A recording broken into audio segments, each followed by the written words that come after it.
આ જામીન આપશે, આપવા પાત્ર હશે તો કોર્ટ નક્કી કરશે, પણ તમારે ધરપકડ તો કરવી પડે.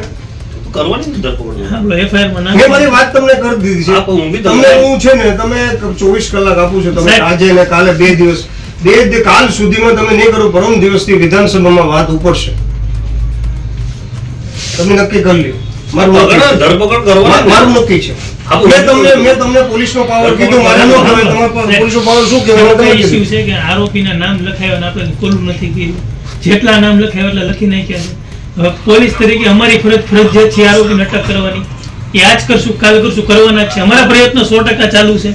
અમારી 2 ટીમ રાજકોટ છે, એના સાચા નામ એટલે મેં તમને કીધું ને, આ બધાને ખબર છે કે સાચા નામ અમે ગોતી લીધા છે કે એનું સાચું નામ શું છે, ક્યાં રહે છે. અમારી ટીમ અત્યારે એક્ટિવ છે.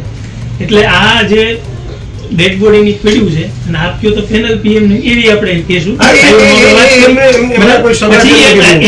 એને આપણે ઓલું એને ન્યાય આપીએ. તમે આ તો થવાનું જ છે, એ તો આપણને કાલ ખબર પડી જાય. સુધીમાં જો તમને જે આ પરિસ્થિતિમાં જે પ્રમાણે આ બૈરાને છે એમાં વધારે એક વ્યક્તિ હજી જીવ ગુમાવશે, મને એવું દેખાય છે.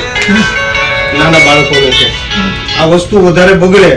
એટલે મારે તમને આટલું કહેવું છે કે કાલ સુધીમાં આરોપીમાં જેટલા તમારા હાથમાં આવે, અમે એમ નથી કહેતા કાલને કાલ તમે બધાને પકડી લ્યો, જી જી જી તો તમે મુખ્ય આરોપીને જેને પકડી લ્યો અને કાલ સુધીમાં નહીં પકડો તો પરમ દિવસે વિધાનસભામાં હું વિગતવાર આ બધી ત્યાં થશે અને વિગતવાર થશે તો વિગતવાર બધા અહીં કાફલો આવે અને એની પ્રોસિજર બીજી લાંબી થાય એના કરતાં એ વાત કરીને વાત એને ન્યાય મળે અને તમે તમારું કામ કર્યું. ને મેં હજુ આ જે લોકોનો એનો હક મળ્યો કે એને જે અધિકાર છે એમનો એને મળ્યો છે, તમે આટલું કરી નાખો. જી ચોક્કસ ચોક્કસ.